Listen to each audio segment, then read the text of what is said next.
ஸ்ரீ குருபியோ நமः. பெரியவாச்சரணம். ஹரஹர சங்கர, ஜெய ஜெய சங்கர. சிவராத்திரியை முன்னிட்டு மாணிக்கவாசகருடைய திருவாசகம் சிவபுராணம் தான் பார்த்துன்னு வந்துட்டுருக்கோம். நமச்சிவாய வாழ்க, நாதந்தாள் வாழ்க வாழ்க வாழ்கன்னு சொல்லி, அடுத்தது வெல்க வெல்க வெல்கன்னு சொல்லி, அதில் என் நெஞ்சில் நீங்காதான் தாழ்வாழ்கன்னு சொல்கிறவர் நோ ஈகோங்கிறதெல்லாம் பார்த்தோம். இன்னைக்கு என்னன்னா, சிவபெருமானே தன்னுடைய பக்தன் வரணும்னு சொல்லி குருவா வெயிட் பண்ணிட்டு இருக்கார் அப்படிங்கிறத நம்ம பார்த்தோம். சரி, இப்போ என்ன சொல்றார்?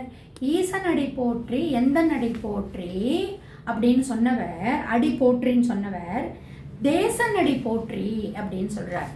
தேசன் அப்படின்னா தேஜஸ் அப்படிங்கிற வார்த்தையினுடைய மறுவல் தான் தேசன் அப்படின்னு சொல்றது. அதாவது தமசோமா ஜோதிர்மயன்னு சொல்கிறோம் இல்லையா, நம்மளுடைய மன இருட்டெல்லாம் போக்கி ஒரு ஜோதிமயமாக இருக்கக்கூடிய சிவபெருமானே உன்னுடைய அடி போற்றி அப்படிங்கிறத சொல்கிறார் அவர். அதாவது இந்த இடத்துல என்ன அப்படின்னா,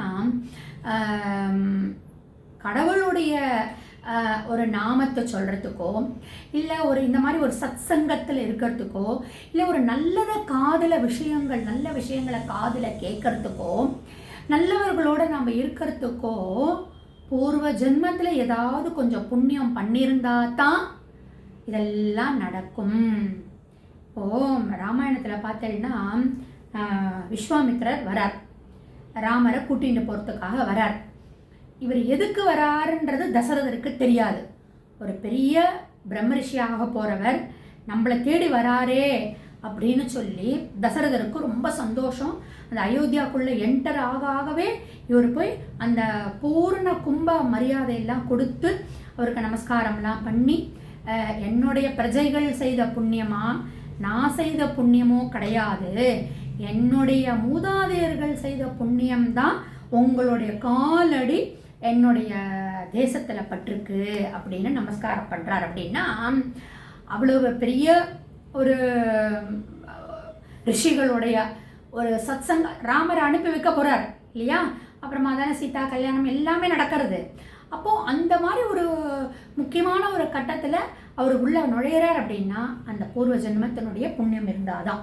அதுதான் அந்த மாணிக்க வாசகர் அதை மனசில் வச்சுட்டு தான் இந்த மாதிரி அடி போற்றி அப்படிங்கிறார். ஈசன் அடி போற்றி எந்த அடி போற்றி, என்னுடைய தந்தை மாதிரி இருக்கக்கூடிய சிவபெருமானே உன் அடி போற்றி அப்படிங்கிறார். சரி, இப்போ என்ன சொல்கிறார்?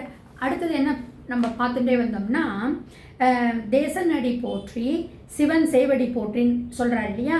மாய பிறப்பறக்கும் அப்படின்லாம் சொல்லிட்டு வரவர் என்ன, என் சிந்தையுள்ளே நின்று அவன் அருளாலே அவன் தாழ் வணங்கி அப்படிங்கிறார்.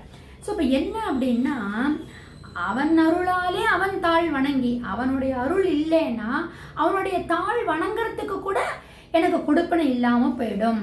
அப்படி சிந்தையில் மகிழக்கூடிய சிவபெருமானத்தை, இந்த சிவபுராணத்தை நீ சொல்கிறதுனால உனக்கு என்ன கிடைக்க போகிறது அப்படின்னா, முன் செய்த வினைகள் எல்லாம் போக போகிறது. சரி, முன் செய்த வினைகள் எல்லாம் போக போகிறது, முன் செய்த நான் பாவங்கள் எல்லாம் போகிறது அப்படின்னா இனிமேல் நான் செய்யக்கூடிய பாவங்கள்லாம் அதுக்கு சான்ஸே இல்லை. ஏன்னா நீ சிவன் அடி போய் சேர்ந்தாச்சு, அந்த சிவபெருமானை பிடிச்சுண்டாச்சு, அந்த பஞ்சாட்சர மந்திரத்தை ஜபிக்க ஆரம்பிச்சாச்சு. அந்த அதனுடைய எஃபெக்ட் சிவபுராணத்தை நான் மணக்க மணக்க மணக்க மணக்க சொல்லிகிட்டே இருக்கிறதுனால அந்த நம்ம இனிமேல் பாவம் பண்ணணுன்ற ஒரு மனசு நம்மளுக்கு வராது. என் நெஞ்சில் குடியிருக்கும் அந்த நெஞ்சத்தில் சிவபெருமான் குடி கொண்டுடுறார். இந்திரியங்கள் எல்லாம் கண்ட்ரோல் பண்ணிண்டு, மனசெல்லாம் கண்ட்ரோல் பண்ணிண்டு அவன் தாழ் அடி போற்றி அப்படிங்கிறதுனால தான் இந்த மாதிரி ஒரு வார்த்தையை அங்கே யூஸ் பண்ணியிருக்கார். ஸோ அவன் அருளாலே அவன் தாழ் வணங்கி அப்படின்னு சொன்னவர் என் குணத்தானை போற்றி அப்படிங்கிறார். என்ன அப்படின்னா, இந்த இடத்துல ஒரு விளக்கம் சொல்லணும் அப்படின்னா, என் குணம் என்னன்னா 8 குணத்தை உடையவர். சிவபெருமான் கடவுள் குணமே இல்லாதவர், நிர்குணன். ஆனால் பக்தனுக்காக அடியாறுகளுக்காக சகுணமாக மாறி எண்குணத்தானாக மாறுகிறார் அப்படின்னு வருது.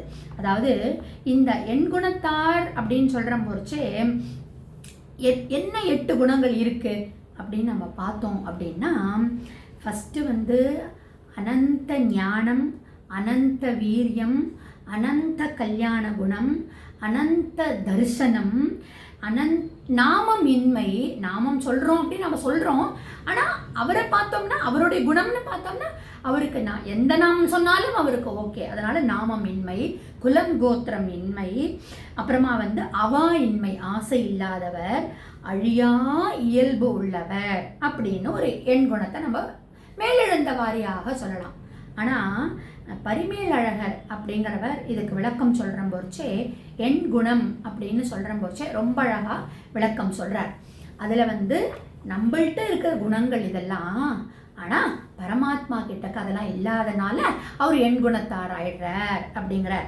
அதாவது தன்வயன் தன் ஆதல் அப்படின்னு முதல் குணம் அப்படின்னு பகவானுக்கு சொல்லக்கூடியது என்னன்னா, பகவான் எந்த விதமான எக்ஸ்டர்னல் இன்ஃப்ளூயன்ஸும் ஆகாதவர், தூய உடம்பினர் பகவான். இதெல்லாம் இந்த வேதத்திலையும் வேத மந்திரத்திலையும் சொல்லப்பட்டிருக்கிறது. இதுதான் பகவானுடைய எண் குணங்களா. அதை தான் பரிமேலழகர் அழகாக எக்ஸ்பிளனேஷனாக கொடுக்குறார். தென் இயற்கை உணர்வினன் அப்படின்னா, இயற்கை உணர்வினன் அப்படின்னா ஒரு செயற்கைத்தனம் இல்லாத இருப்பார். அதுதான் பகவானுடைய குணம்.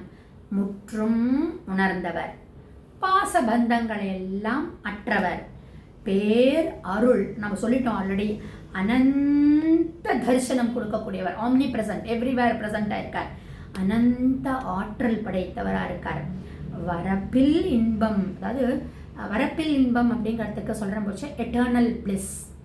அந்த பகவானை நினச்சிட்டோம் அப்படின்னாலே நம்மளுக்கு ஒரு ஆனந்தம் கிடைக்கிறது, அது சாஸ்வதமான ஒரு ஆனந்தம். இப்படிப்பட்ட ஒரு எண் குணத்தானை போற்றி அப்படின்னு மாணிக்கவாசகர் போற்றி போற்றி போற்றிங்கிறார். வாழ்க வாழ்கன்னு சொல்கிறார், வெல்க வெல்கன்றாரு, அப்புறம் போற்றி போற்றின்னு ரொம்ப அழகாக சொல்லியிருக்கார். நாளைக்கு மகாசிவராத்திரி கண்டினியூஷனை நாளைக்கு ஒரு தடவை நம்ம பார்க்கலாம்.